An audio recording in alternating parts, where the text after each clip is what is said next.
castles rise where soda cans stood. Mountains made of books, it's a cardboard wood. Strategy of giants on a scale so flee. We topple empires with a cup of tea. Wargaming in miniature, no war too small. Battles on the tabletop, we'll conquer all. Heroes made of plastic, armies clash and roar. Wargaming in miniature, let's fight some more. Battlegrounds in living rooms, legends unfold in the chaos of dice. Our stories are told from the rookies of war to generals wise. The fate of tiny worlds lies in our eyes.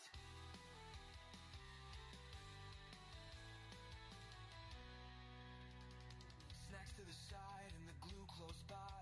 We men, broken warriors, give them one more try. Cavalry rides beneath the lamp's warm light. On this tiny frontier, we rewrite the fight.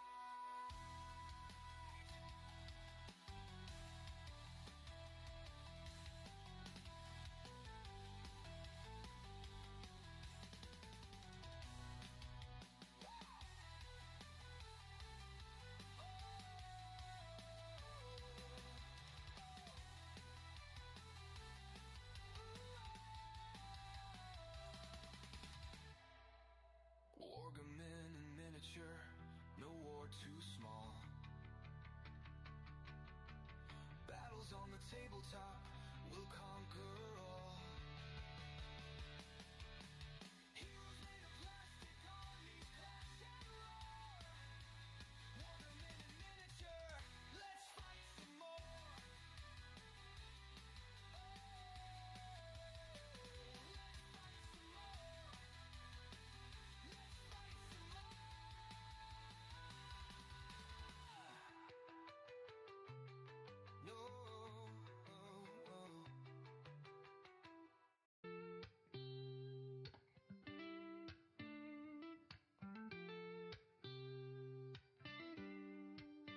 Tiny soldier.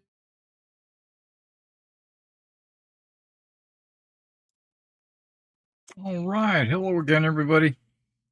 This is Derek, and I am back. Let's turn this light on, see if it messes with everything. It doesn't look like it's messing with anything. Oh, I'm looking at the wrong thing, but that's okay. Well, let me get my painting gloves on. Basically, I wear these gloves not only to protect my hands from getting paint all over them and stuff like that, but also it keeps. Well, what the hell is this?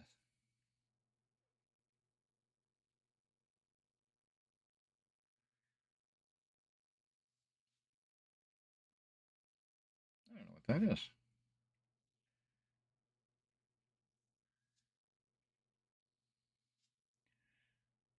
Basically, it keeps my hands from developing blisters, and because I spend a lot of time building models, painting, and stuff like that. All right, guys. Now I have a lot to do today, so I'm gonna kind of jump around a little bit and do a little bit of this, a little bit of that, and hopefully I can catch your chats. If you put a chat in and I missed it, I'm sorry, but I will try to reply and respond to all chats. Yeah, looks like everything's streaming. Looks like everything's good. Looks like the volume is nice and high. Now I just finished a huge cup of coffee. Right, this coffee is making me awesome. Yeah, that's a pretty gigantic mug. So I might, if it goes through me, I might have to take a break and run to the bathroom and do all that, biological stuff. But right now, what I'm doing is I'm painting on these Pendragon 10 millimeter American War of Independence um, British. Um, I ordered some flags like a month ago, and I have maybe not a month, maybe 2 weeks ago. I don't know. It just seems like it's been a long time. I have not received them. Um, but we're not going to finish these today anyway, because even if I had finished all this paint on them, and every piece of them is even if I had painted, you know,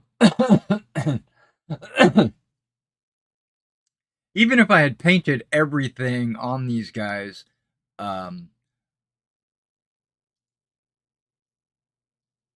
I'm looking for autofocus to maybe kick in. But autofocus doesn't normally hit on black items.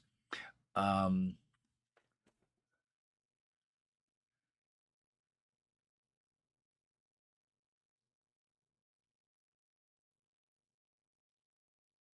that's way too close anyway.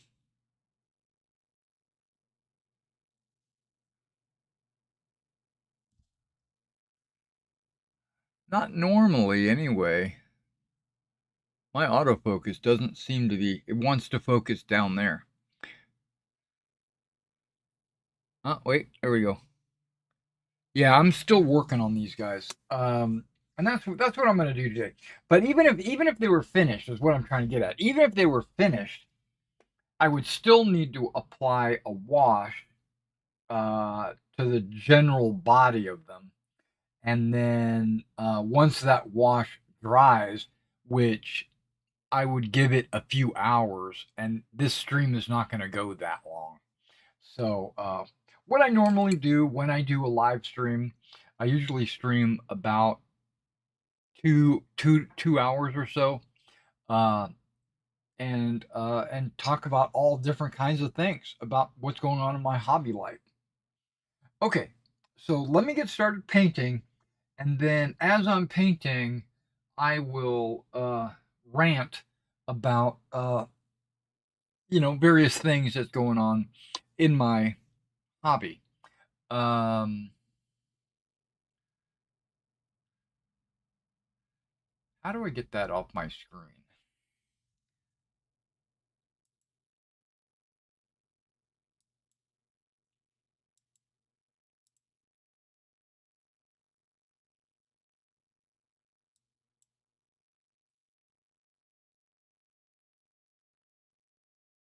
Maybe I don't. Maybe it just stays there.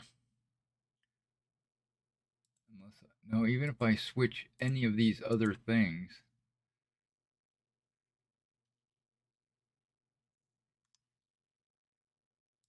that thing's still. There's a setting. Okay, hold on.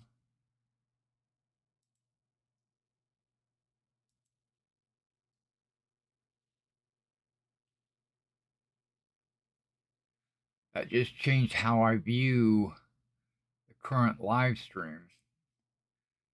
Okay. I don't know how to get rid of that. What is that? Reset? No, I don't want to reset it. Copy? No, I don't want to copy it. I just leave it there. It's kind of blocking my face on the live stream, but that's okay. We'll get over it.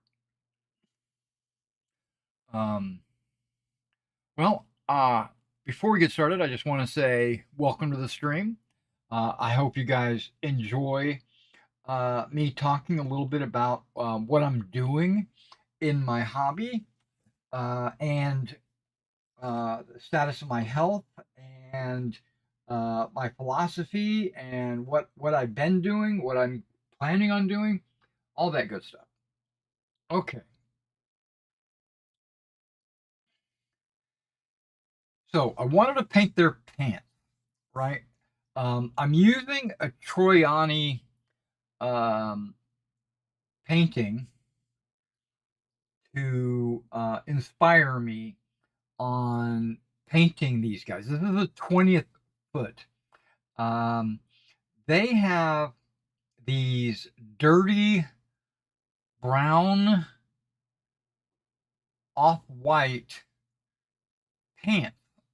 They're not white, right? They're kind of a, looking at the pants in the painting, they almost look pink because they are very dirty. Um,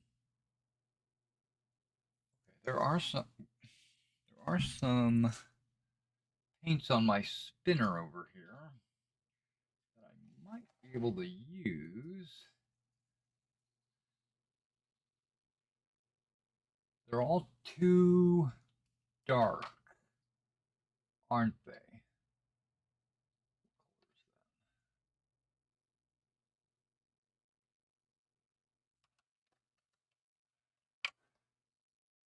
Yeah. And then I've gone through all of my light off-white colored paints, and none of them are exactly what I'm looking for in the. I want them to be that light, but I want them to be kind of brown and not yellowish. Um, I was thinking that I would use this 1944 Dunkelgelb, but last night before I went to bed, I kind of looked at it and I was like, no, I can't use that. That looks too green. Um, it doesn't look brown enough, right? So I'm kind of caught between a rock and a hard place because I don't know if I even have the right color. I'm stuck. Ooh, ooh, ooh, wood. Hold on.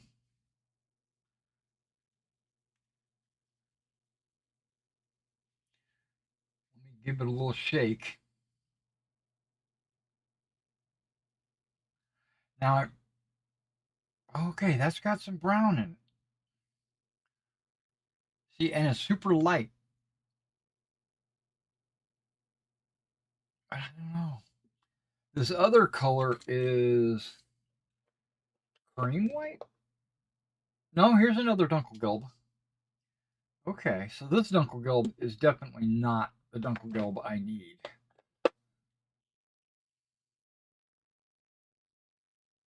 Okay, this Dunkelgelb looks more white than this one. And it looks like it's got some brown in it. Okay. Really? Okay. That's a disadvantage of wearing gloves. You don't have a super good grip. Sometimes.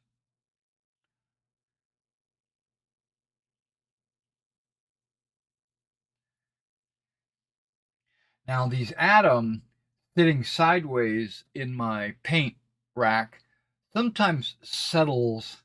You can kind of see how it settles uh, with the pigment, and then there's the thing on the top. What is that called? That's called. It's not the medium. Maybe it is a medium. You got the pigment, the medium, and then you got the bonder. And they all separate if you just let it sit for too long. So a lot of times I'll go through and I'll make sure I shake all my bottles. This is a good color right here, actually. Light earth. Okay. Oh, it's too dark though.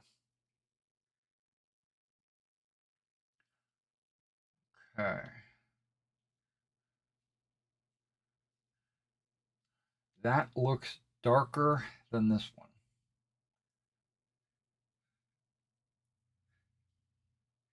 I'm fighting this urge to go run to the bathroom, so bear with me, guys.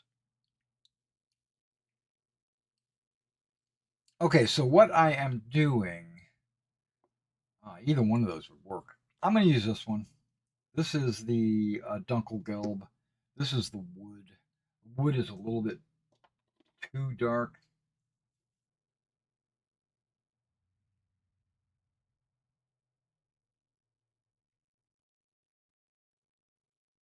I might even water it down a little bit so that it blends with the white paints that I already have on them. But maybe not. No, I don't. I don't know because I don't want it to run like water onto their boots. Right? I've already painted their boots. I want to stop right there at their cankles.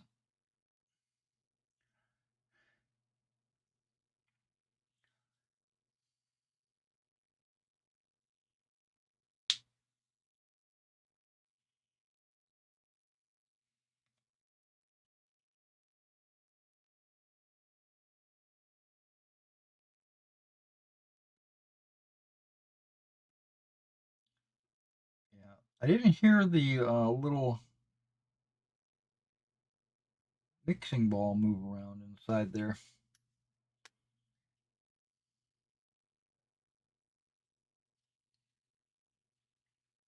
Because all these atom bottles have one or two mixing balls,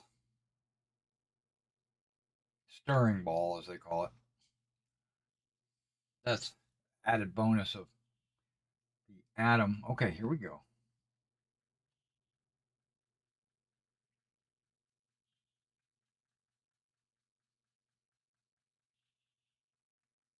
Now I have an electronic mixer, not mixer.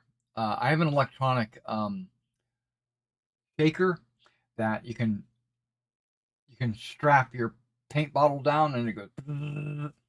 It's actually for makeup, like fingernail polish and stuff like that. Um, but it makes a terrible noise. It's super loud. I never use it.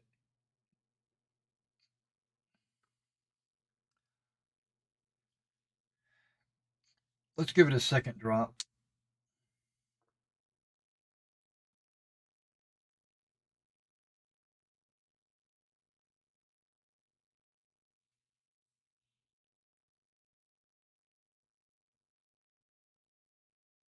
It's kind of thick. Might need to add water.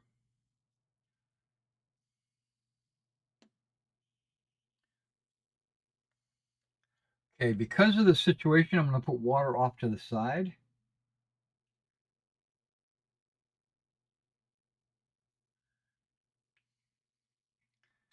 Okay, now because I didn't make a mistake and like fill the palette with water by accident, I can actually move all that water onto the palette.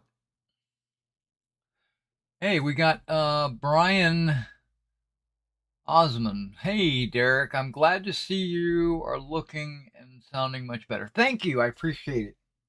Yeah, that was one thing I was going to discuss. As I'm painting, I was going to bring up my health. Um, I'm I'm feeling much better. Okay, water. Let's see what we can do about getting you to come on down. Come on down. Um, I've been putting off doing any live streams or video recordings or anything because, well, for one thing, I was bed stricken for a little while. Oh, this is the perfect color. Okay. And it's a perfect consistency.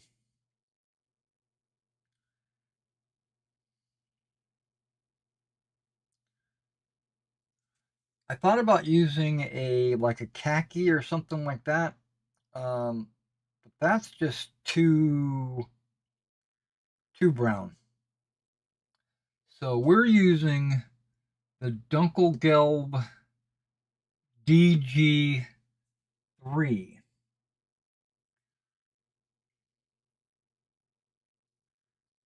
from Adam or Mig.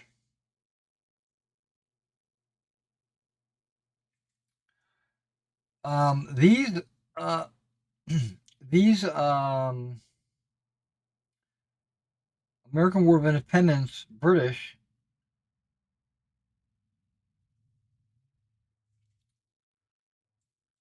are an experiment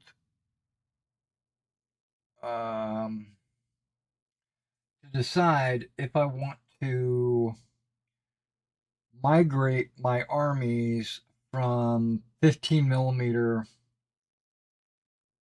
to 10 millimeter.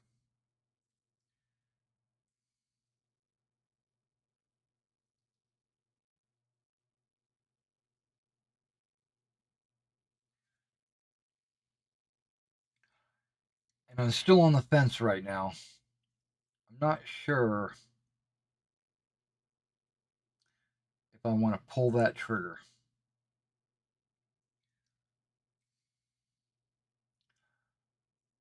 One day I say, nah, let's just stick with 15s. And then another day I say, nah, the 10s look really good. Let's do some 10s.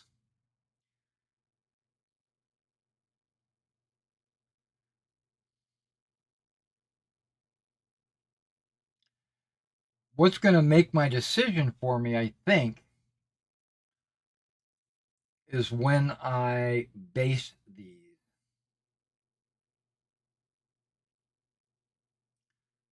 and how I decide to base them.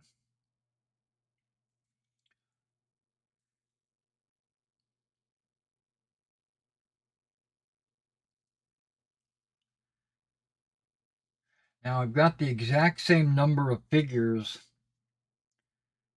on sticks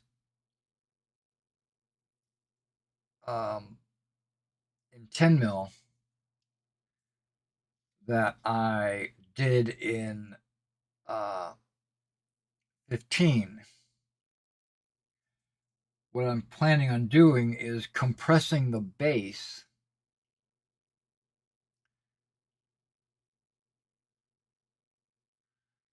so the unit won't take up as much space on the table. But my other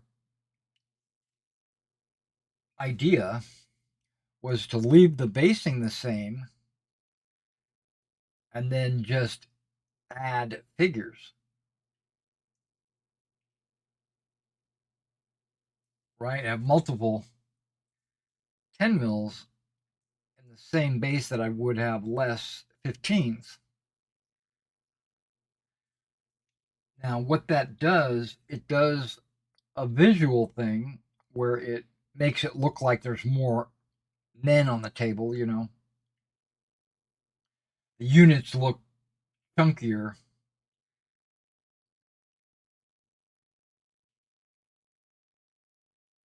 which is a good thing. I like that idea. But um, that's the only advantage to doing it that way. Because if I leave the bases the exact same, then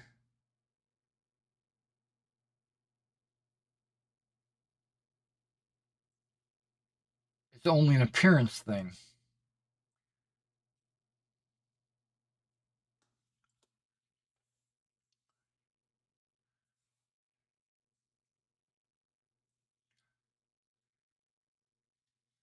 Now, what I'm doing is painting their pants down to their cuff and up to their, what do they call that? The small clothes? The undershirt?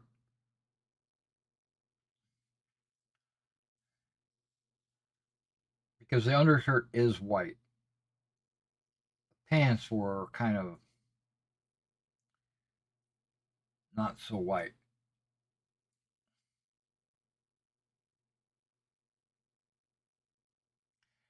Maybe they were white when they were new, That's a possibility. When they were issued to these guys, they were probably white.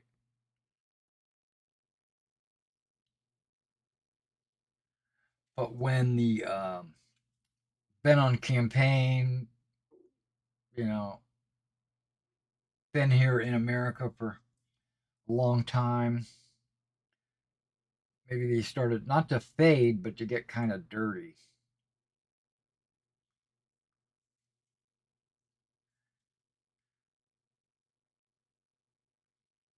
Either way, it's good. These I'm basing it on the Don Troiani painting of the 20th Regiment.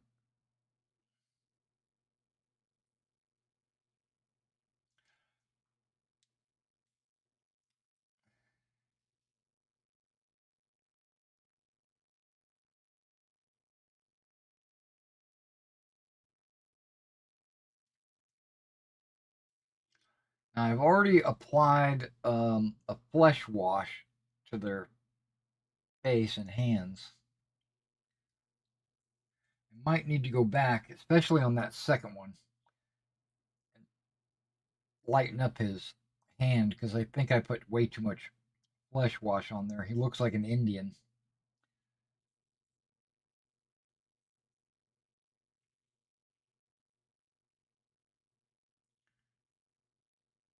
Yeah, these guys are almost done.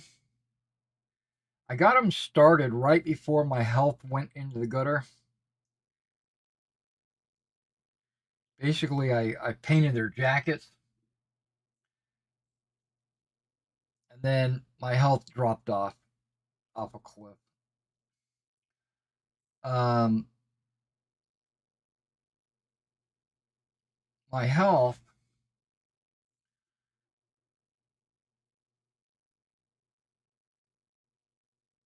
Imagine getting like food poisoning and having to vomit, and then being dizzy, so I couldn't walk around. I had to sit or lay down, and then every hour I had to get up and run to the bathroom to vomit. Um, I got it was so bad that I couldn't make it to the bathroom sometimes, so I wound up carrying in my hand whenever I walked around. I had a vomit bag in my hand just in case I needed to hurl. And that went on for probably about 10 days. It's a long time. It wasn't as bad as what happened to me in February. In February, I was vomiting up blood. And it was because I had the same condition, but because I didn't really know how to treat it,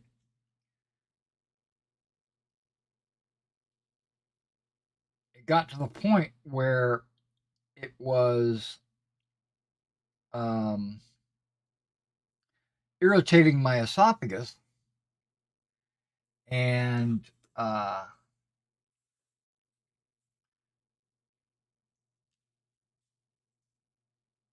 it what's the word for it?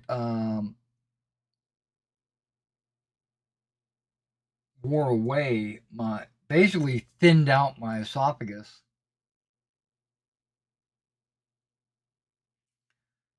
and blood started to seep in to my vomit or my stomach, I should say. And then when I vomited, the blood would come out with the vomit. Um, at first, the doctor thought that there was like an ulcer or something like that causing blood to go into my stomach, but they did a scope on my throat, um, they which went all the way down to the stomach, the esophagus and all of that. And they figured it out. It was just irritation. So they gave me some meds to deal with the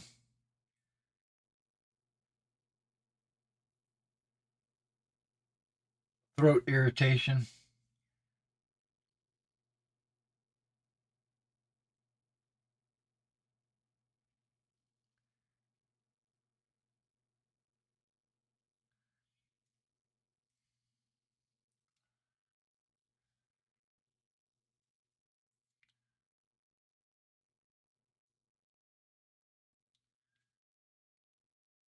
And I'm okay right now.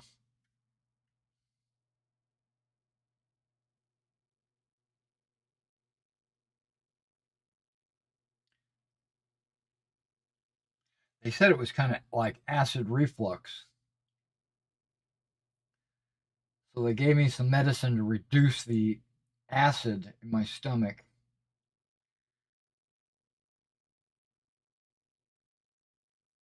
To help prevent vomiting. That seemed to work.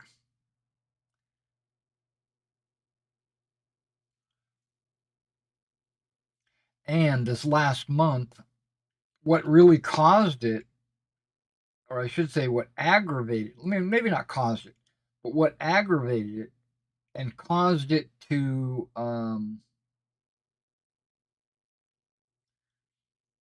show its head was my insulin. I had run out, and I was putting off going and getting more.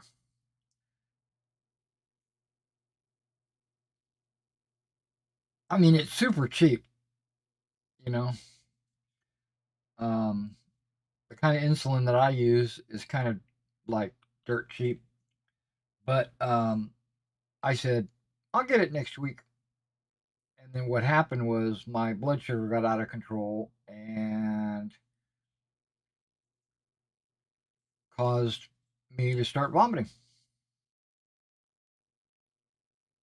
My acid reflux took over, and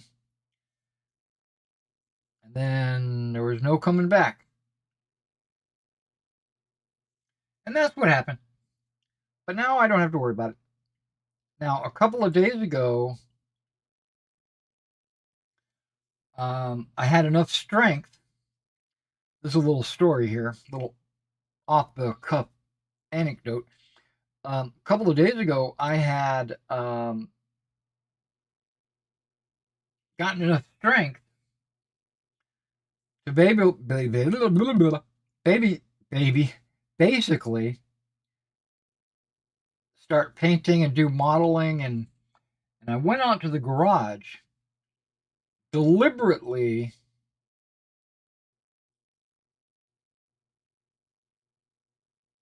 looking for a couple of rule sets out there.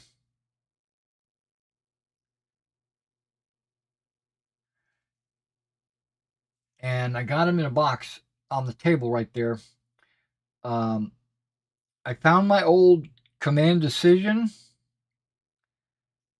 1. Yeah, can you believe that? And 2. I had first edition and second edition.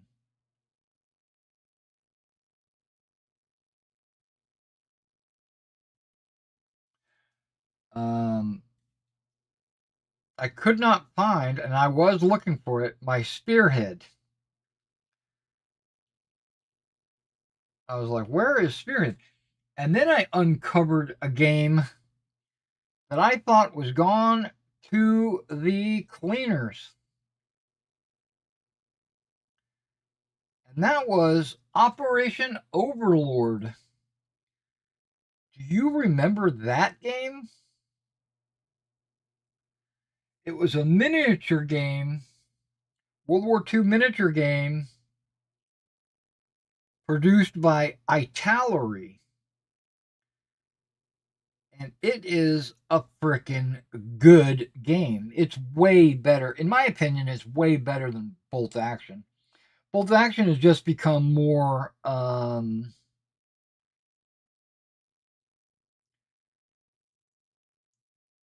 think of it like Hollywood. It's more Hollywood than history, where Operation Overlord is more history than Hollywood, if that makes sense.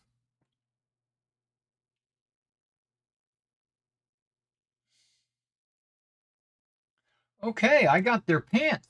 Wow, I'm actually very pleased that this Dunkelgelb DG, it was the perfect color.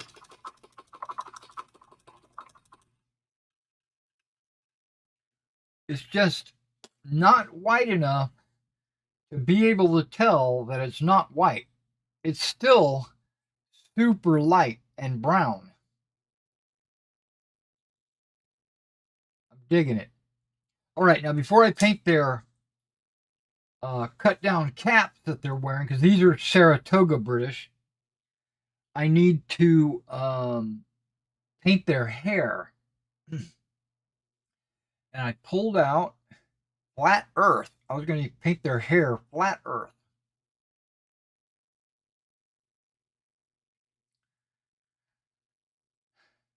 With their braid in the back and their sideburns and all that.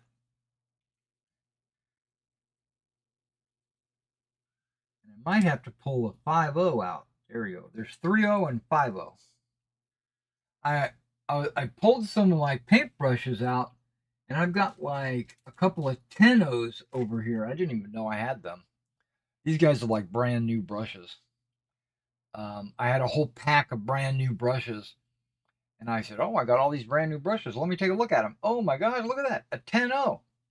I think there's a 20-0 in there too, but and a 4-0. What the hell? What's a 4-0? Okay,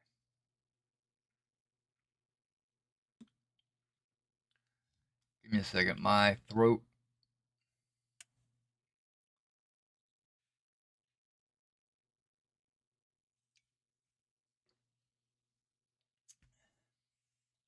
The coffee kind of dried everything out.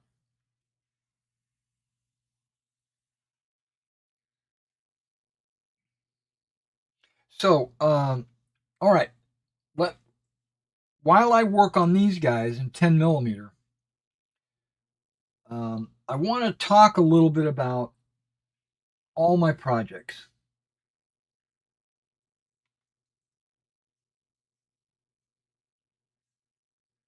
Yeah, let's put it in that. I try like if I paint something one day and the next day it's dry, I try to reuse that same hole. Mainly because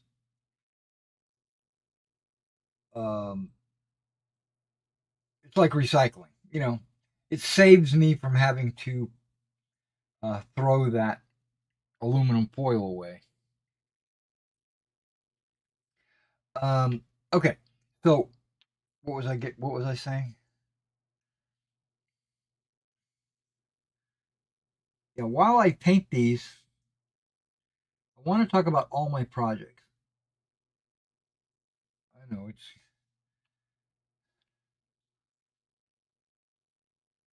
I'm going through a midlife crisis. I have to admit this.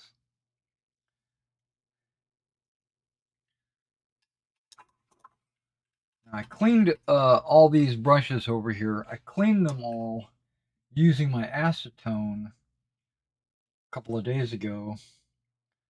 So they're all pretty much refreshed. But, okay, I'm sorry. My mind is going back and forth, left and right. I'm trying to share my insight, and I keep getting distracted. Okay. Um,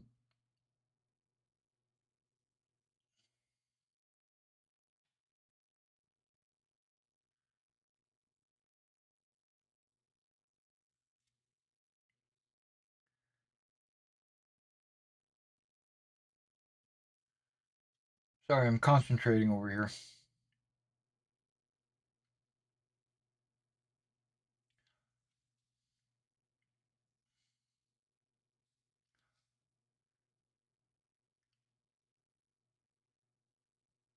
Okay, got it. His head is turned. I was like, why is it? Why am I looking at his ear in the front? Well, because his head is turned 90 degrees.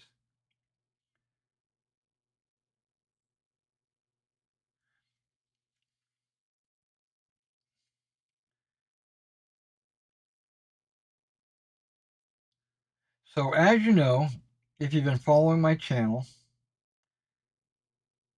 that I've been exploring 10 millimeter with all my armies. You know, I've got some 10 millimeter Romans. I got some 10 millimeter Germanics. I haven't touched them. They're still in the bag. I kind of looked at them and scaled them out, compared them to my 100 Years War stuff. They look pretty good. But I also got 10 millimeter World War II.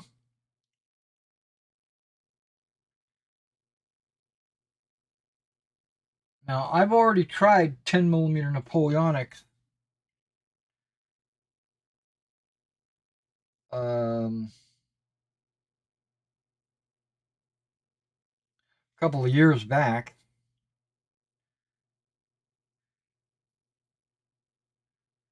and I was not, I didn't commit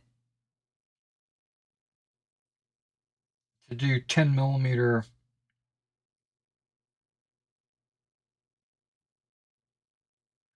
Napoleonics. I painted, I painted a Brunswick unit, and I painted a Dutch Belgian cavalry unit, and a Dutch Belgian militia unit. So I had actually painted like 3 units in 10 millimeter.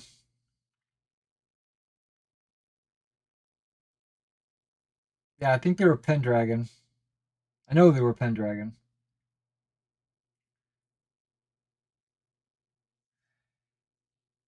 And I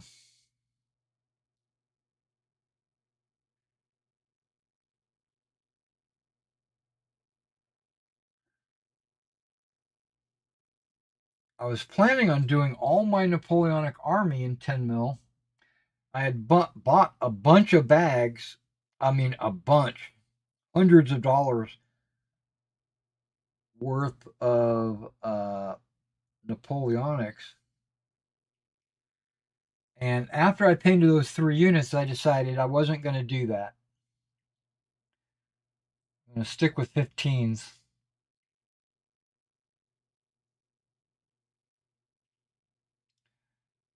Because I felt like they were a little bit too hard to paint.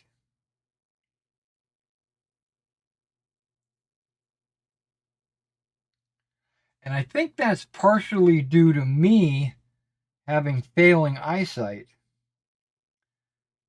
You know? Um, but now,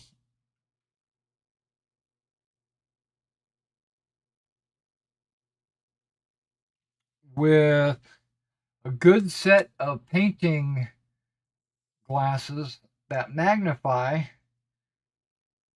I thought about revisiting it, but the problem with doing that with my Napoleonics,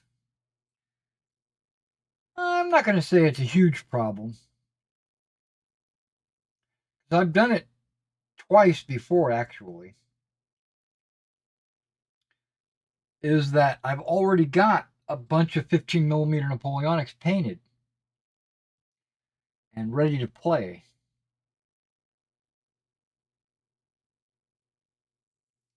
Basically, everything I need for Quatre Bras is painted at the battalion level.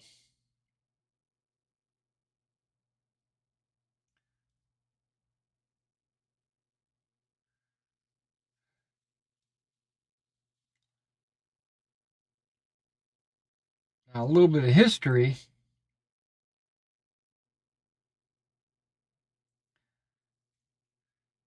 When it comes to Napoleonics, when I decided in my 20s that I was wanting to do some Napoleonics, I was currently playing World War II using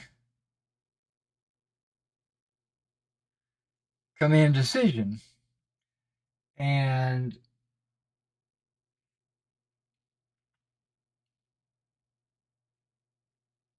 all my command decision armies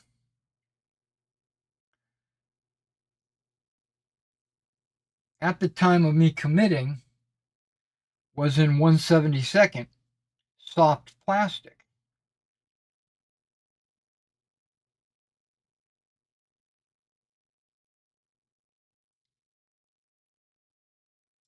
You know, I had Italeri and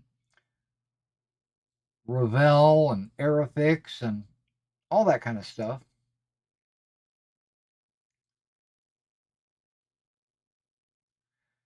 And so I jumped into Napoleonics using the same figure scale. I had 1/72nd scale. Now, because Napoleon's battles was designed for 15s, and the ground scale and the measurements and the basing and all that is based on 15 millimeter miniatures,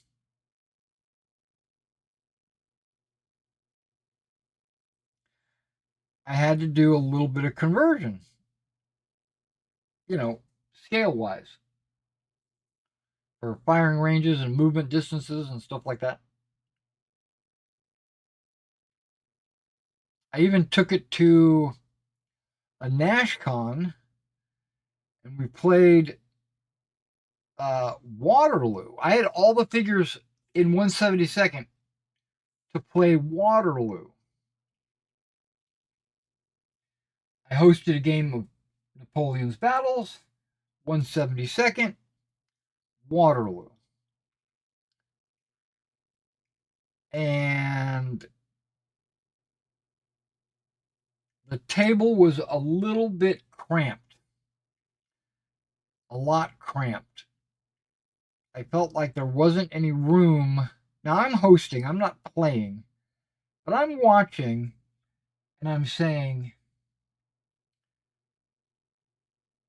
my players don't have any room to maneuver. The figures just basically fill the table.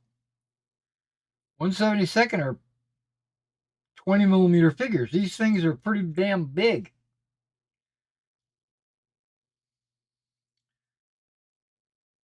So after that convention,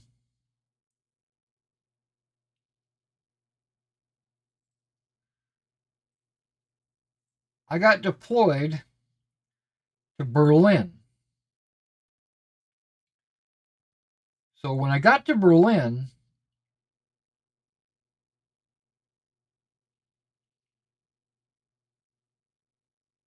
I was still playing Command Decision in 1/72nd, but I'd made a decision at that time to switch my Napoleonics to 15.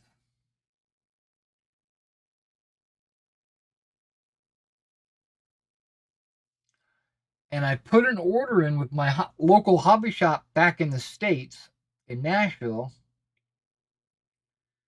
called Games Extraordinaire.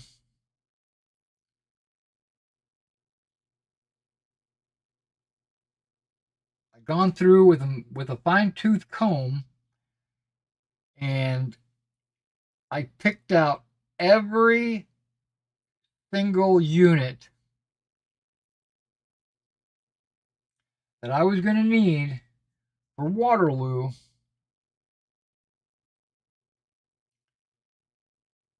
to basically replace my 172nd with 15s.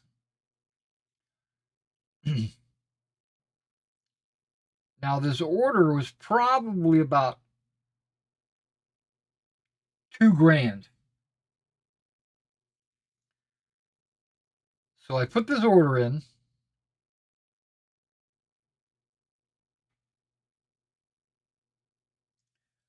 And when it showed up, I got to painting.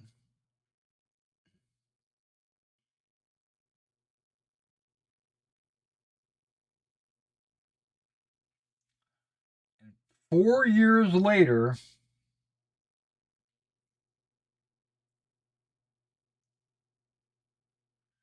I finally finished the Prussians. Basically, I painted everything. The Prussians were the last units. Mainly because a lot of times you'll play there's two versions of Waterloo in Napoleon's battles. One is with and one is without the Prussians. It just depends on how much time you've got to play.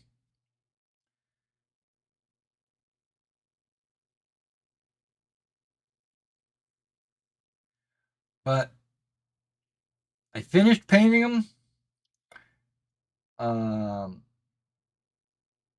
And then from then on, I've played Napoleon's battles in 15 millimeter forever. And I sold all my 172nd.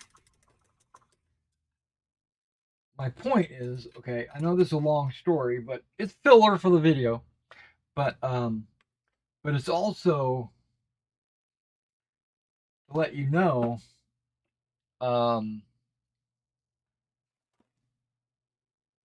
that I've done it once before, right? I've transitioned from one scale to another scale. Okay. Then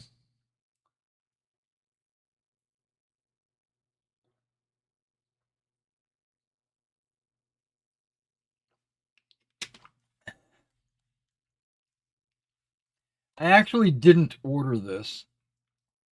I ordered the cherry, it's called cherry ice cherry or something like that.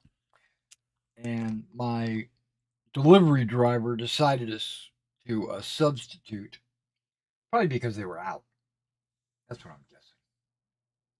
Okay, just because there's a little bit, I'm going to use this cardinal purple.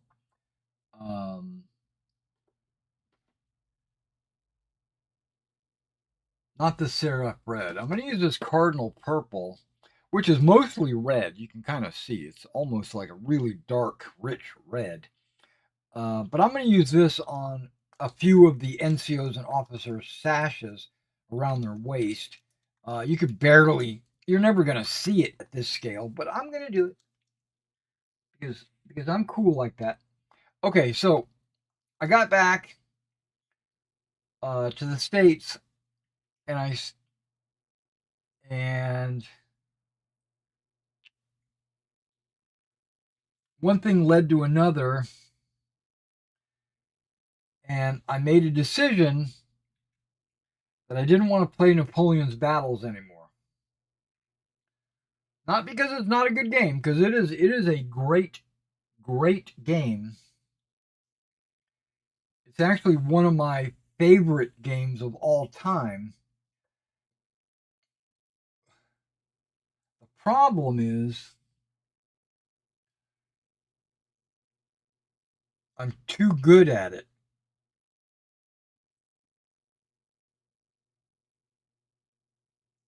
I'm undefeated.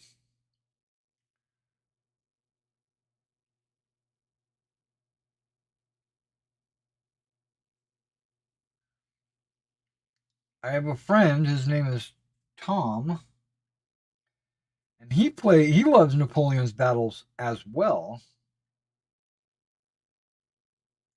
And he would invite us to come over to his house, and we would play Napoleon's battles in 172nd in his loft above his garage, and he had scratch built a 8x12 table to accommodate his 172nd Napoleon's Battles games. I wish I had a loft where I could game like that.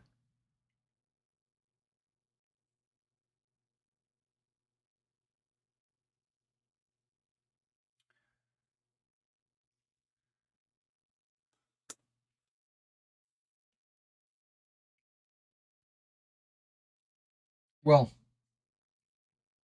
we would play in his loft, and I knew the rules forwards and backwards. And if I didn't know the rule,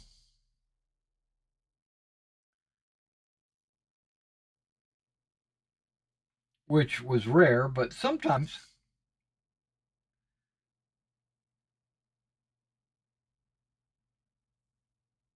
I knew where to find it in the book.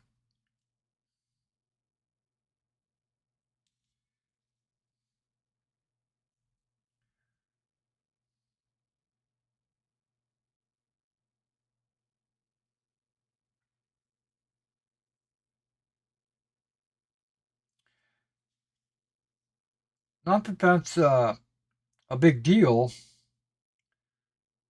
because it's not, but I would win. I would school him. Well, he didn't care. He just enjoyed playing. And a lot of times he would host the game, provide all the miniatures, and then invite a bunch of his friends over, and we would play on his table.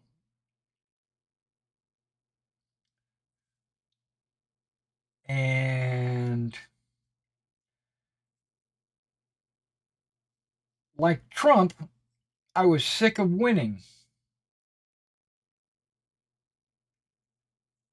I know that's something weird to say, but it actually was true.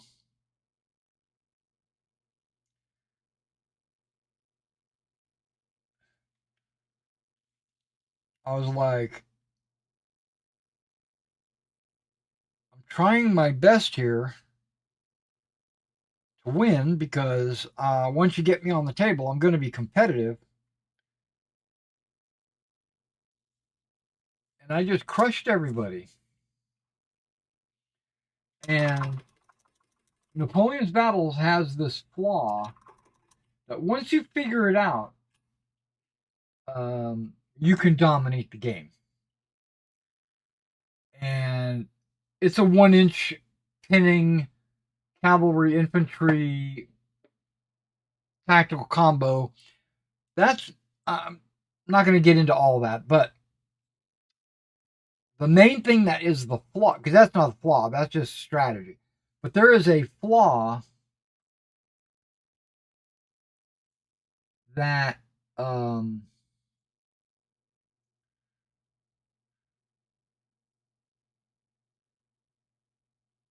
yeah, I think I'm going to paint their hats.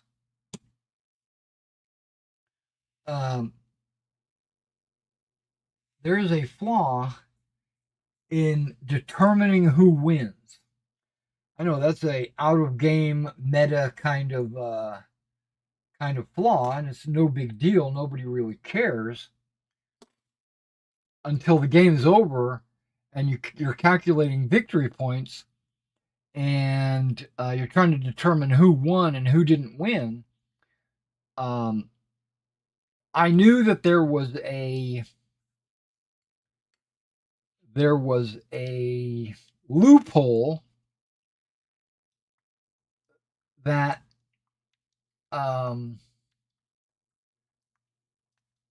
I exploited. And it's not a bad. It's not like it's not a loophole that is a bad thing. I didn't feel like I was cheating, or I didn't feel like I was unrealistically attempting this loophole. I felt like that was a legitimate way to win. And what the loophole is, this really doesn't have anything to do with the projects that I'm working on, but actually it does. It kind of blends into the I'm okay with switching scales. We're getting to that.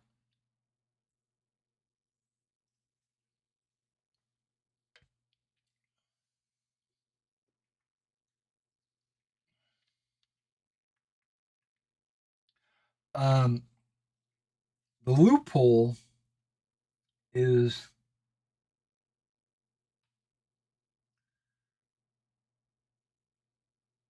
get a couple of draws first. Okay.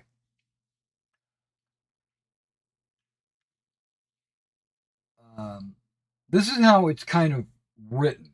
Like this is the intent, or this is what they. This is the 5-0. Oh, okay. I wanted a 3-0. Here we go. Yeah. So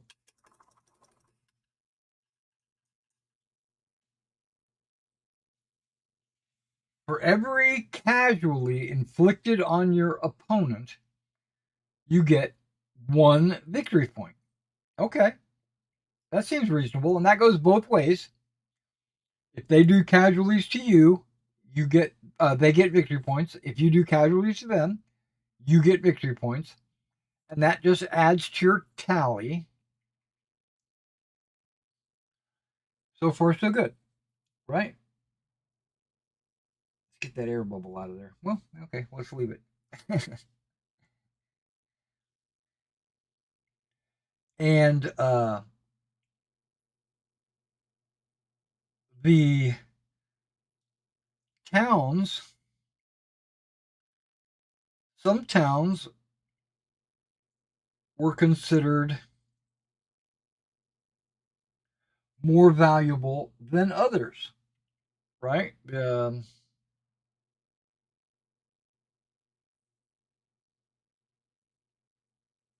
So the intent was for you to attempt to occupy those towns that have more value.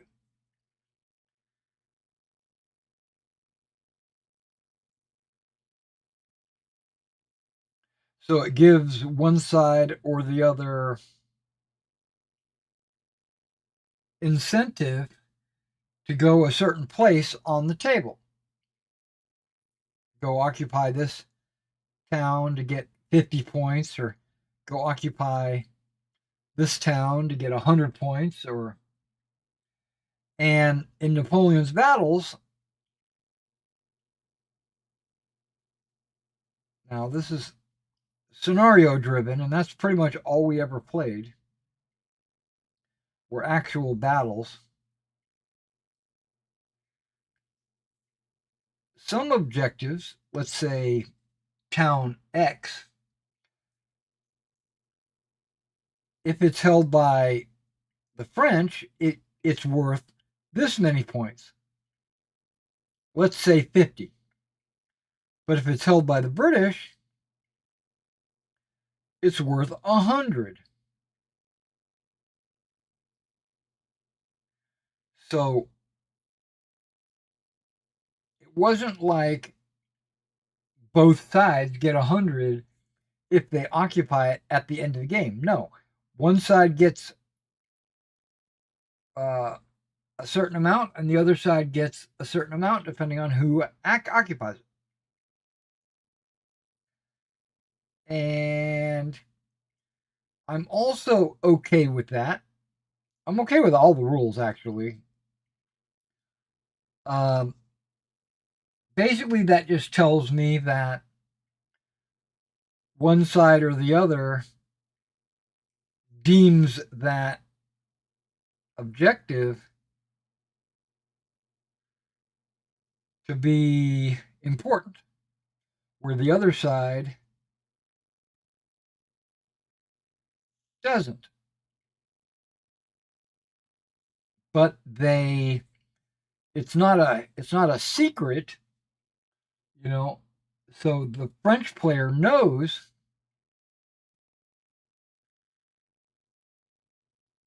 that if the British player occupies this town, he's going to get 100 points. And we can't allow that. Right? So it's kind of it lets you know what to deny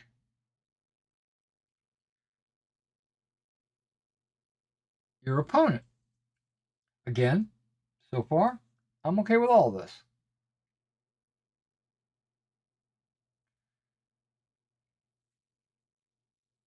All right. Early in my Napoleon's Battles career,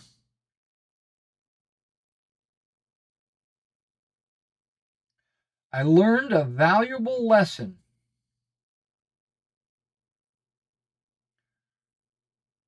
Going after the objectives just because of the point values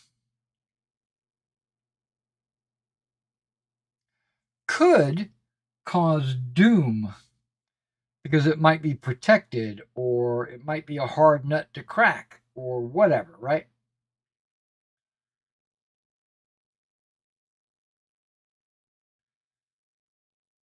So you have to really decide if you want to go after that objective or not.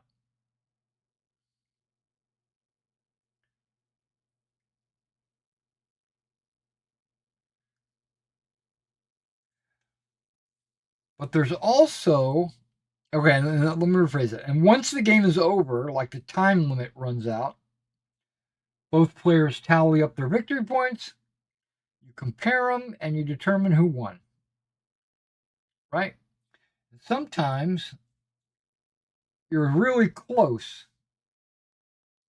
So neither side can really claim a decisive victory. I might have 1,700 points. You might have 1,650. I technically won, but not really. It was like almost a tie. But I found there was another way to win that's not discussed in the rules or the victory points. And this is how I won 90% of my games. Once I figured this out, I was unstoppable. If you destroy your opponent's army,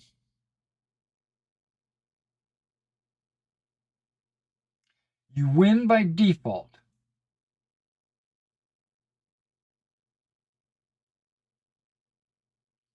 If he has no army on the table because you've routed them,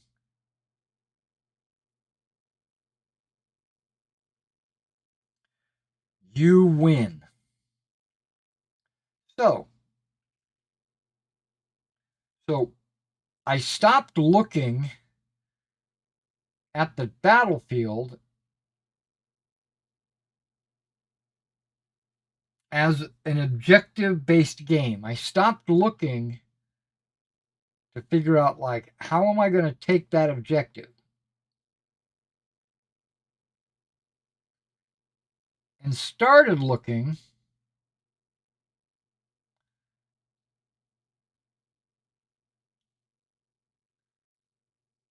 at the deployment of my opponent. Based on the scenario, a lot of times you have to deploy a certain way. Whoops, I almost slipped.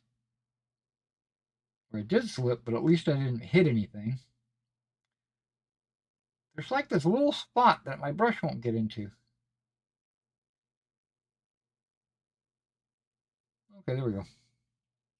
So, yeah, I stopped looking at the table as full of objectives. A town here, a hill here, or whatever. and started looking at, okay, he's got cannons over here, he's got his infantry is strong over here, and that allowed me to maneuver my armies irregardless of the objectives. So basically, I was ignoring the objectives, and my opponent would like put a division or whatever on a hill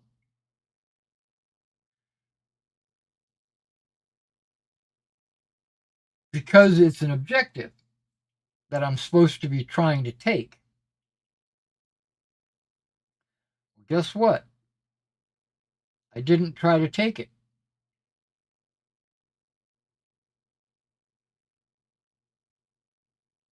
All I cared about was destroying my opponent's army.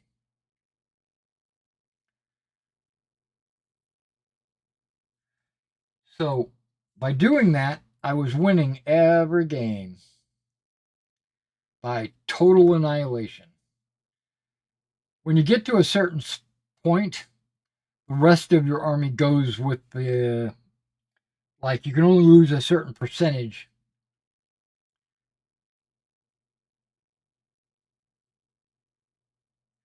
So I aim for that percentage.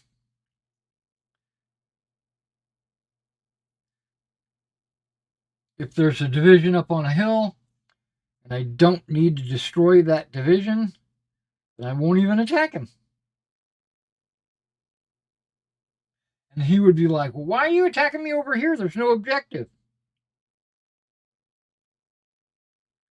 Yes, there is. It's just not codified in the rules. The objective is kill your army. So at the end of every game that I won, I would tell my opponent what I did. I would be like, I don't care about the objectives.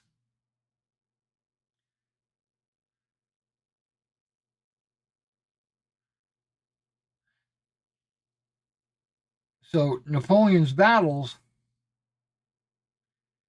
kind of started to lose interest, or I started to lose interest in Napoleon's battles. So I started looking for other Napoleonic games, and I found Black Powder. And here's my point. I decided to switch scales. Basically, I just sold my entire 15 millimeter Napoleon's battles armies, and took that money and converted it into 28 millimeter. So that was another scale change that I went through.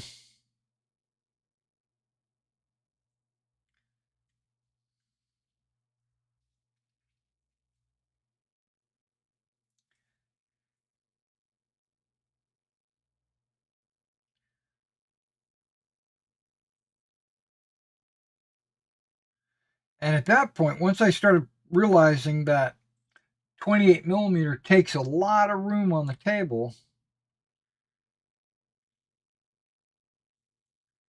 just like 1/72nd,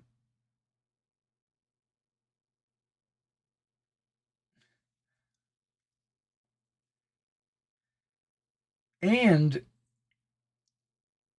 Black Powder is in battalions. Doesn't have to be. You can call it whatever you want, but it's kind of designed to be played like a battalion. There was no way I was going to be able to restock my Waterloo figures.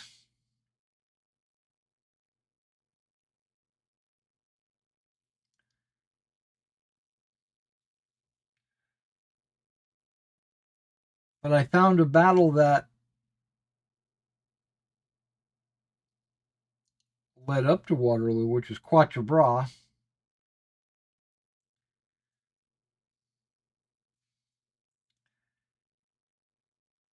And built out all the figures you needed in 28 millimeter black powder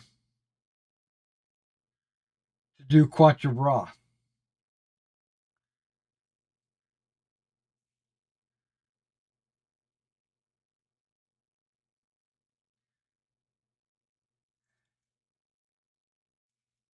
And then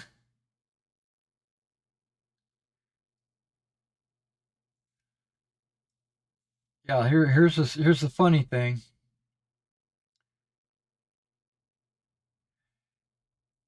And then I was working at Best Buy as a computer technician,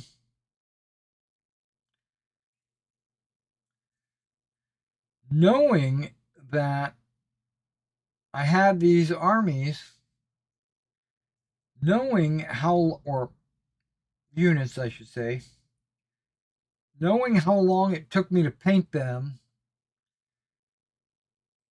I did some quick calculus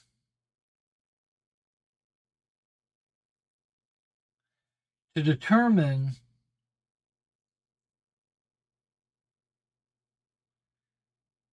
if I could make a living selling, because my Napoleon's Battles figure sold pretty quick. And I said, I wonder if there's a market for painted Napoleonics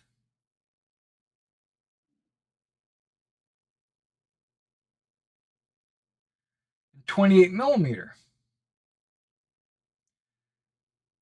So I said, you know what? Let me go ahead and sell these. See if I can make a profit, or if I could see how fast they'll sell, see how much money I'll make, blah, blah, blah. Right? Well, it is from that previous. Excuse me.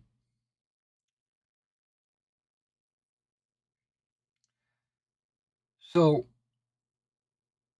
so I immediately started selling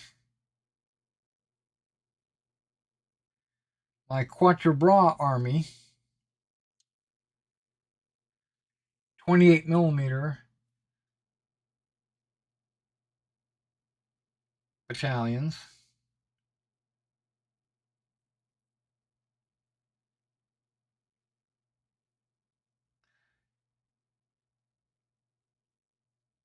It took a couple of months for them all to sell, but they did all sell.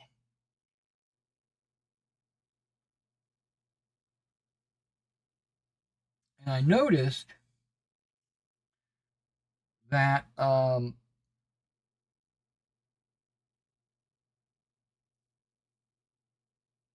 based on the cost of the model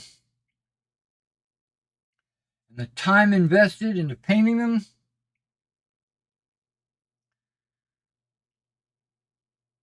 I made a lot of money.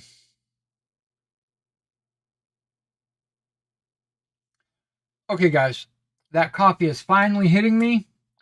Give me about 5 minutes, and I will be right back to finish these guys' hats. Yeah, give me like 5 minutes. I'll be right back. BRB. Do I have a BRB button?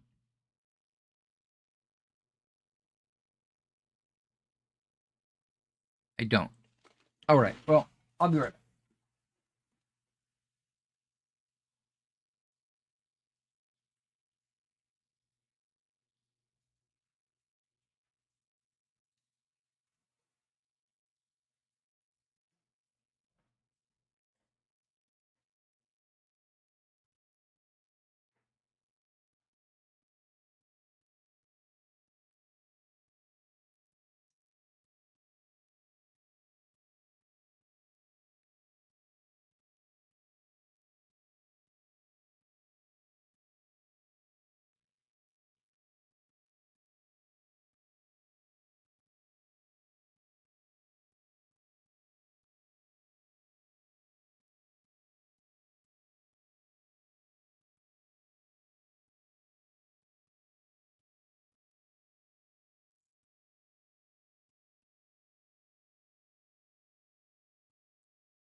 Excuse me.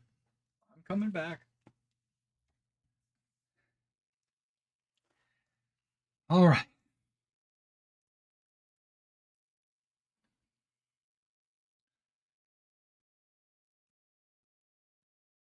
Yeah, so basically once I learned that I could make a living painting figures,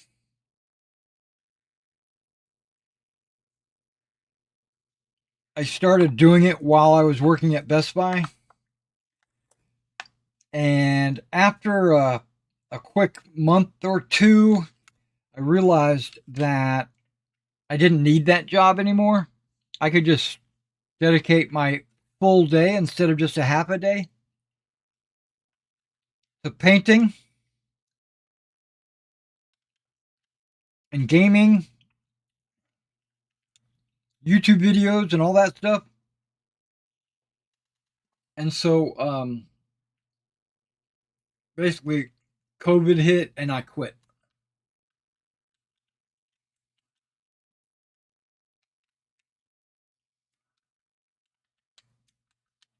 Because I don't know if you know this, but even when COVID was raging, 2020 maybe, it was raging pretty heavily. Best Buy still required me to come into work, into the shop, in the building, to work on customers' computers. And that's okay. I didn't have any problem with it. It was just one more reason why I thought, okay, I'm just gonna do miniatures. I'm gonna take a minute to eat this pudding snack pop thing, which is vanilla, very very vanilla, sugar free, and all that. And then we'll get back to painting black on their hats.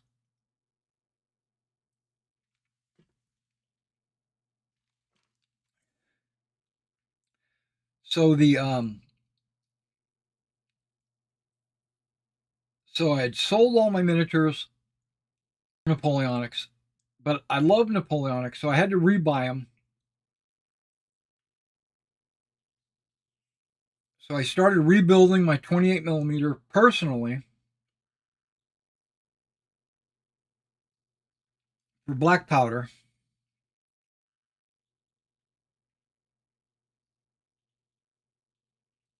which is a pretty cool game. I don't mind it.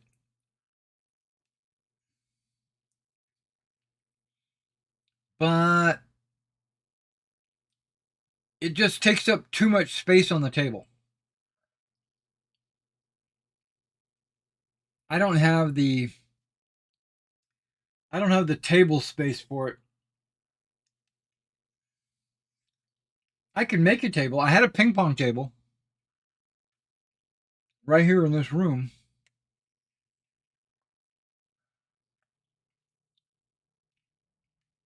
We did a bunch of role playing on it and stuff like that. But that took up too much room in this room. So I reverted back to my 4x6. And I made a decision to switch to 15 millimeter.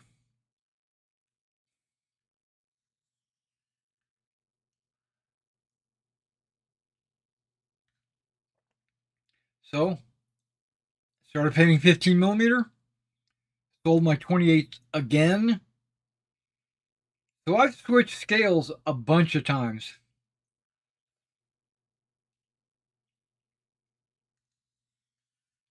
So I don't mind switching again. But I feel that Napoleonics and 15 millimeter works really well.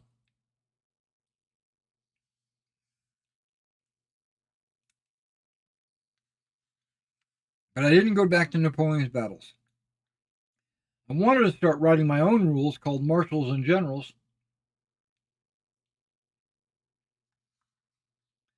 But I kept running into stumbling blocks. And I just haven't been able to finalize those rules. Okay, so that's my Napoleonics. I know I've been on for a few hours now. That was quick. That went too fast.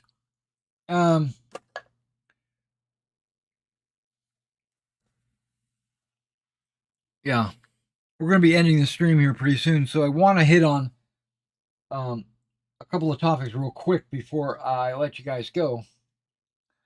And that is my World War II. I've been playing that in 15 millimeter O group. I was playing Battle Group in 15 millimeter. Then I found O group, which I think I like a little bit better. It is different. O group is a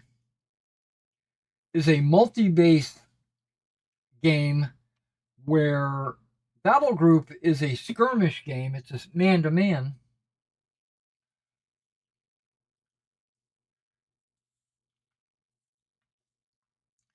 They both have their pros and cons, but um,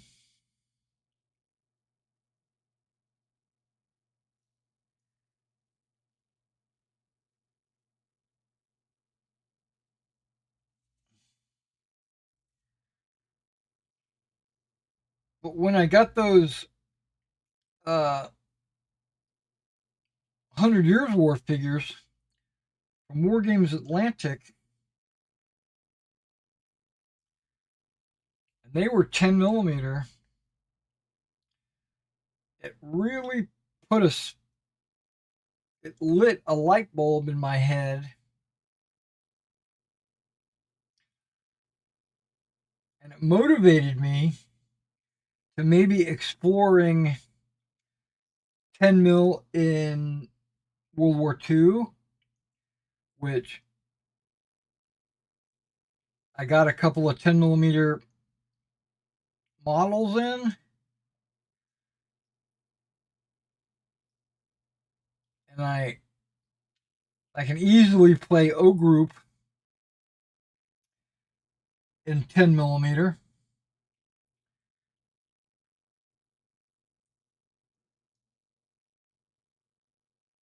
There was a lot of games that I played in micro armor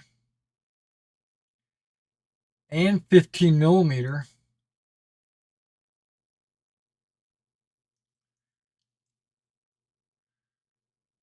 Is it ever okay?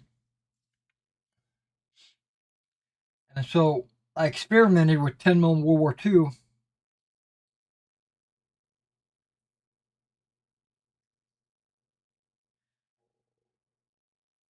And that works out really, really well. I'm extremely, you don't know how extremely happy I am with my 10 mil World War II.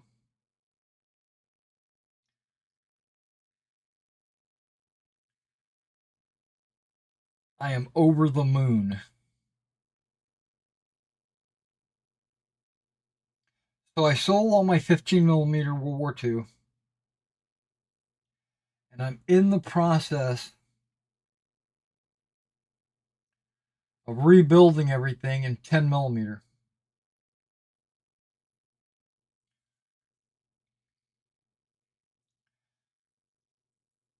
And it's a hoot.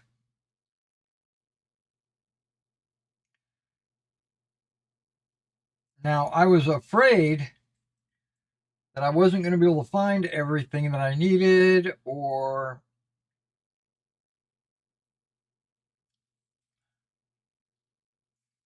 you know,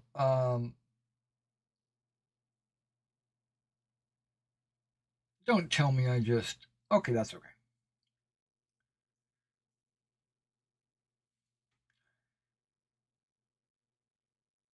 Yeah, these hats have little feathers. This unit has like two feathers out of the hat. One's black, one's white. So just painting the whole thing black works, and then later I'll come back and paint one of the feathers white.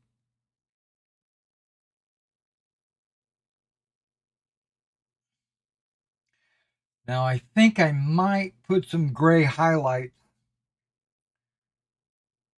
on the black feather.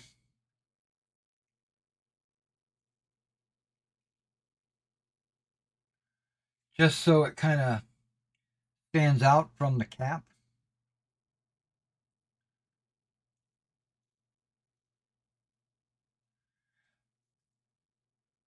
Oh, but that's World War II. So I'm definitely going 10 mil World War II, focusing on O group. But then I thought that I would want to play maybe a different type of game in World War II, which I still might. But I pretty much decided that I'm going to build it for O group first.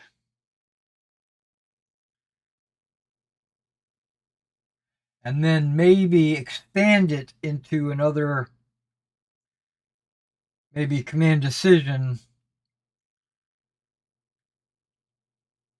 as a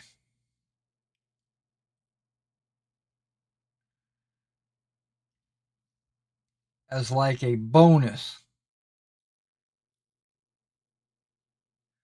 But I thought about it. I was like, if I had a friend over and we were going to play World War II, play a scenario, are we going to play a command decision scenario? Probably not. We're probably going to play O group.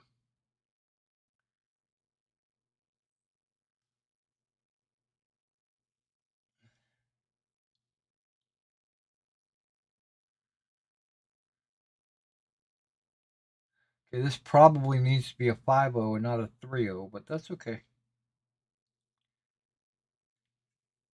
Yeah, let's switch that to 3-0. I'm sorry, a 5-0. So yeah, so I'm focusing on O group.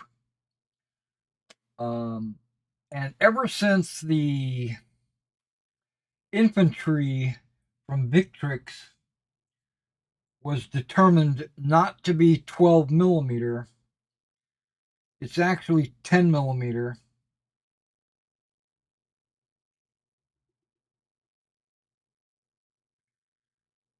It makes buying infantry for my battalion so much easier.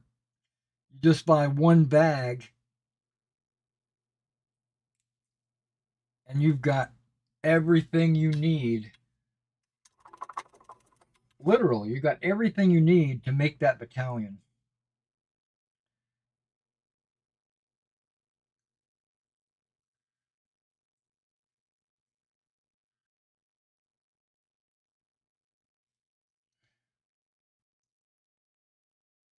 Okay, I'm gonna have to fix that guy's hand as well because I got a little bit of black on it.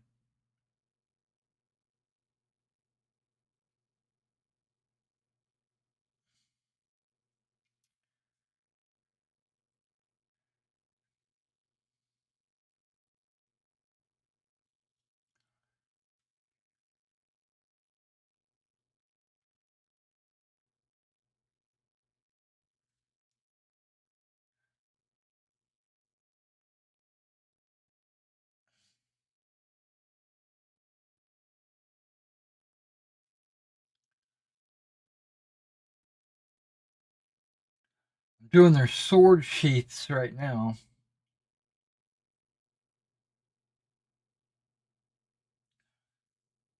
Since I've got the black out, instead of just stopping, I figured I'll continue until I run out of black.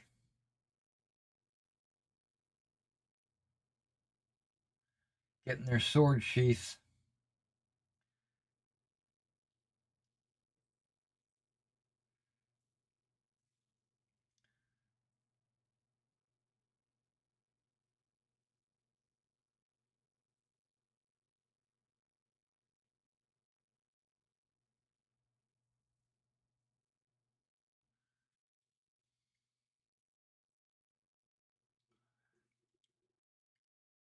And Pendragon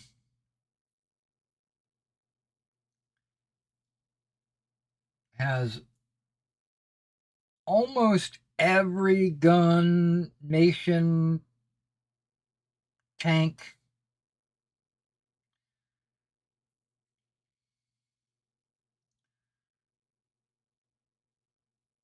I'm very satisfied.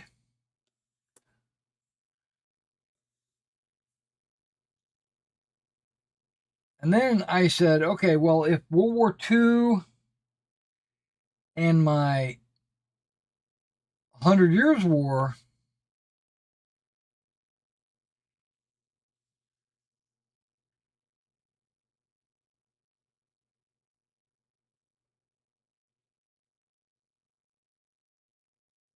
works out, maybe I can do some ancients like Romans and stuff like that. We'll see.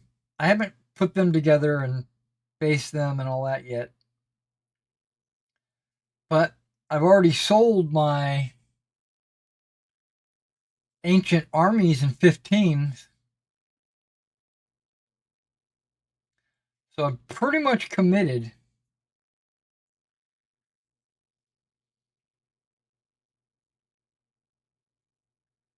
And then I had my nightmare about Napoleonics. I was like, okay, I don't want to re-encounter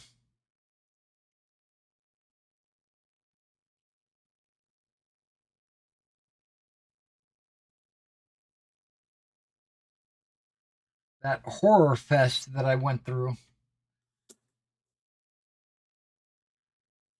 couple of years ago.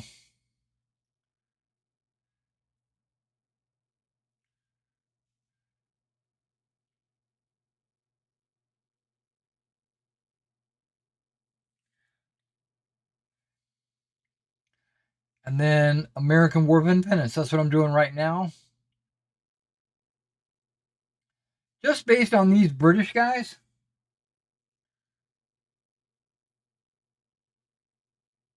they're not hard to paint. They're like any other Napoleonics or American War of Independence.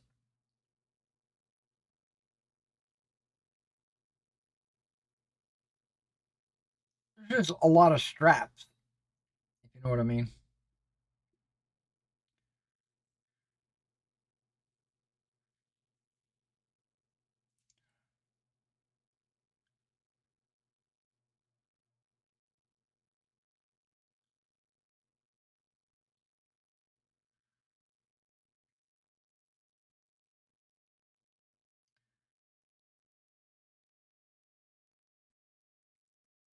All right.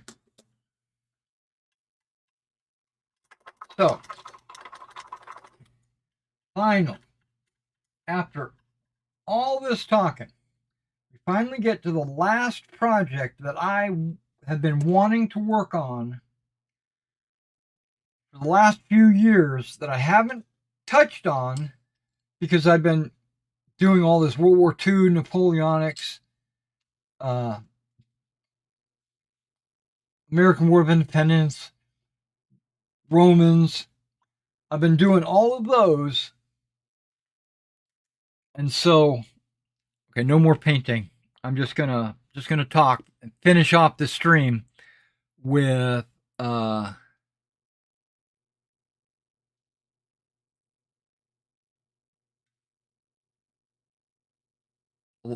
last 15 minutes of the stream, just sharing my fantasy. Okay, not my fantasy like two beautiful women. That's not what I'm talking about.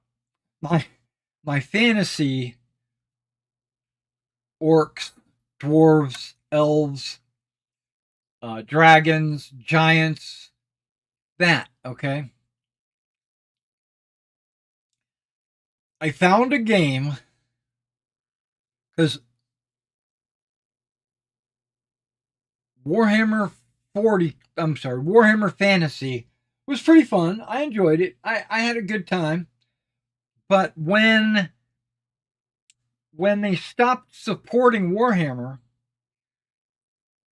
I kind of and when I stopped supporting Games Workshop, I I fell into this void of I don't have a fantasy battles game that I can fall back on, right? So over the last few years, I've been kind of looking around, keeping my eyes open, trying to figure out what I wanted to do, how I wanted to do it, stuff like that. And when I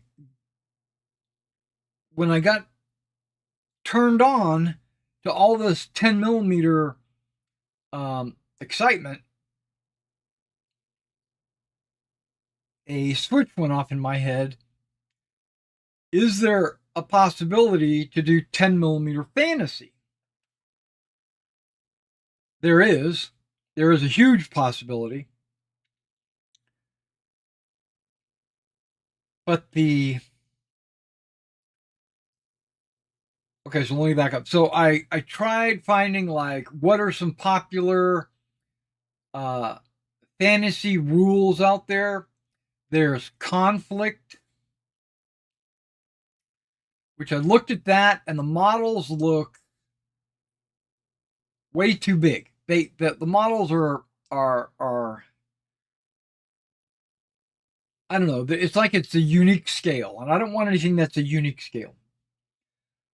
I found Oathmark, which I think is an excellent set of rules. It's simple, fast. It has all the basic races that you can imagine. It has some. It has variety. It even has a way to develop your personalized kingdom for campaign battles or scenario generating reasons why you're there, kind of stuff. So Oathmark wound up being like a really good option. It's Osprey. It's a good company. I love it. I love Oathmark.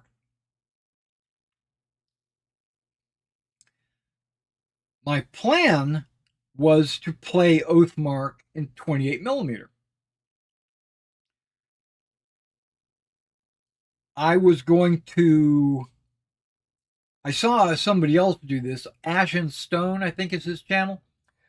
I saw that he based his fantasy figures on 1-inch round bases instead of the 1-inch square bases. And the 1-inch round bases could fit in a Sabo, and you can move your units around like that. That's what he did. And I thought that was an excellent idea. So I was planning on doing that. But when I decided that I might want to try 10 mil, because my fantasy stuff is on the back burner. I don't have any fantasy stuff painted. Zero.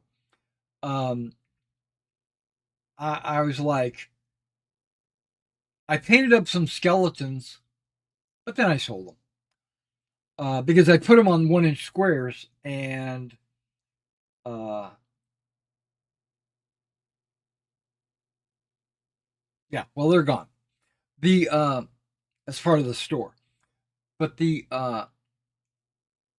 so and also there's Kings of War.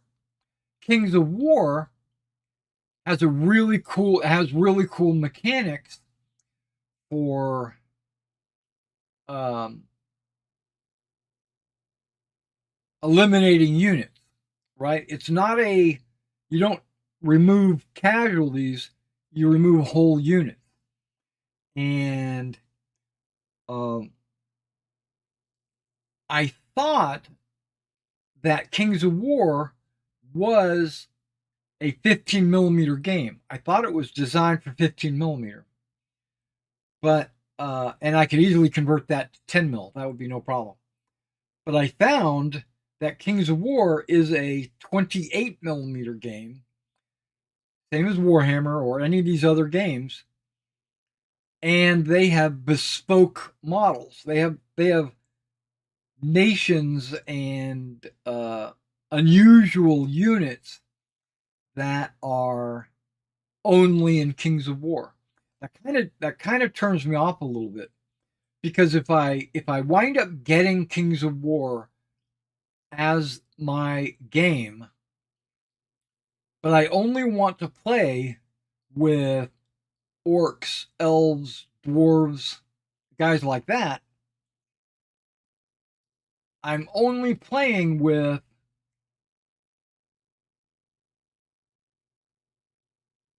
the Kings of War style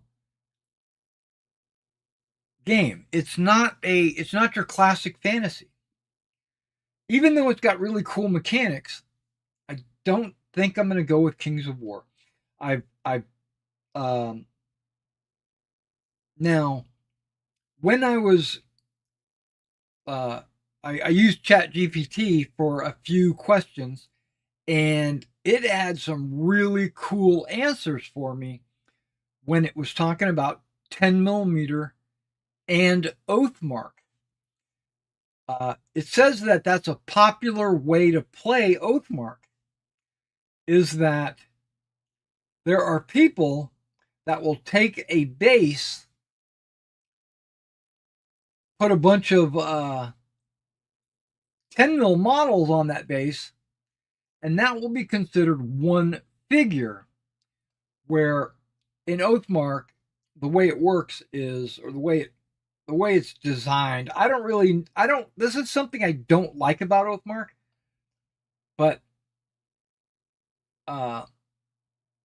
you have 5 figures across the front and up to 4 ranks deep, so 20 figures. So hypothetically, let's say that I wanted to do 10 millimeter and I did it the way ChatGPT recommended, I would have 5 bases in the front. Each base would have a bunch of models on it. And then I would be removing chunks, right? And I thought that's pretty cool, actually, because now I'm moving a huge block of miniatures. I'm moving this huge block of miniatures that represents 20 bases. But I don't think I want to do units that big. That's a lot of models. That's a lot of painting, and that's a lot of that will look cool, it'll look epic on the table and everything. But I don't think I want to do it that way. Or if I do it like that, I might use a 25 millimeter base, fairly small, and put like 3 or 4 figures on it, not like 10. You know, it might look a little bit like Epic Space Marine, whatever that game was called, where you have those like 20 millimeter bases with 5 Space Marines on them or something. If I did 25 millimeter squares and I put like 3 or 4 elves on there with bows, that would look pretty cool, actually. And then I would have 5 figures across, but it wouldn't be, or 5 bases across to form my regiment. I don't know. It feels like the unit at that point. It feels like the unit would be too wide, even though it's exactly the same as the rules. It would just look too wide. You know, so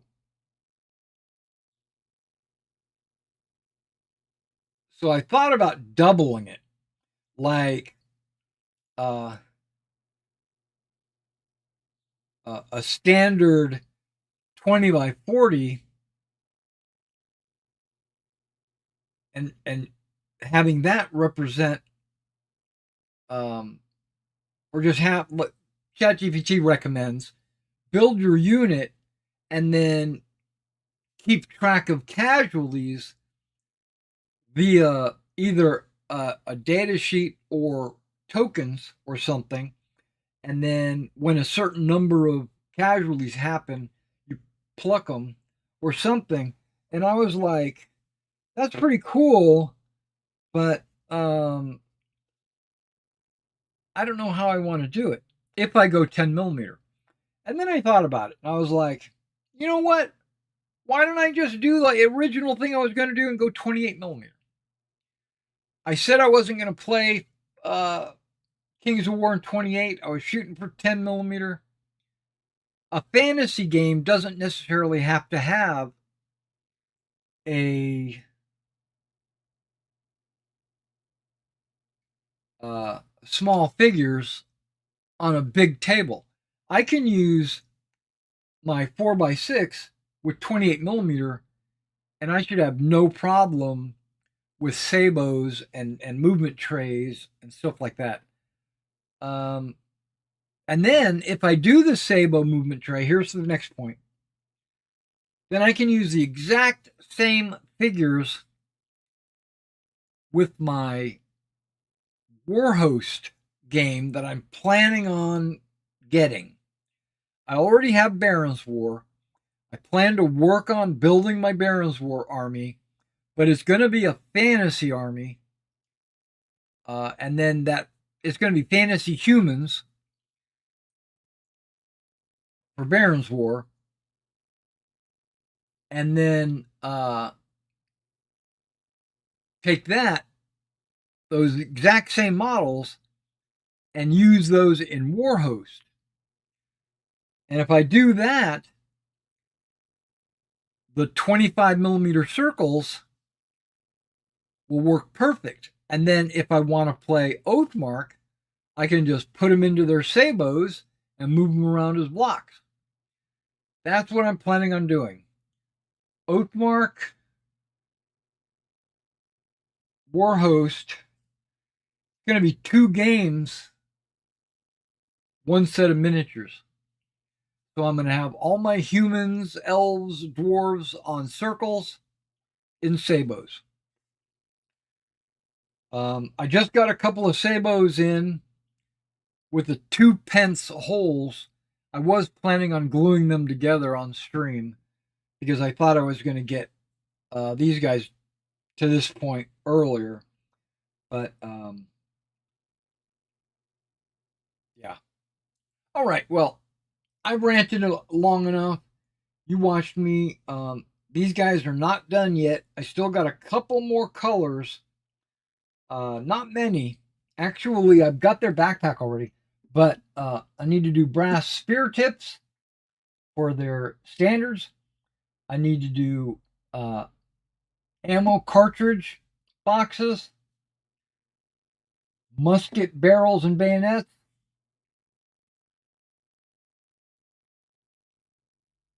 This brown doesn't need to be out here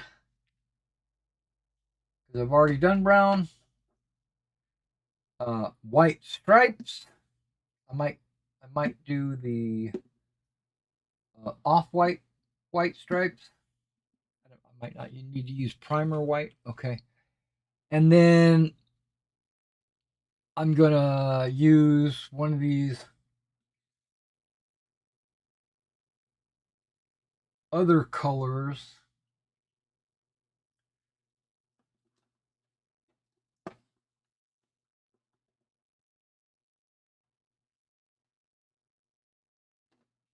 Not that. One of these other colors to be their haversack, and then I need to do a canteen.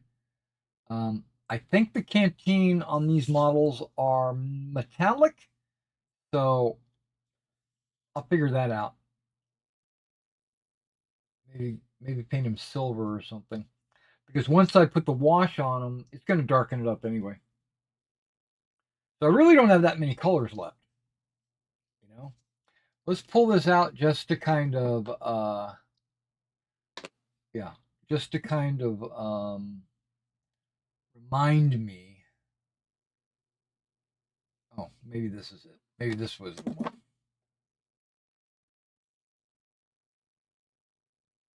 Yeah, bone white. There we go.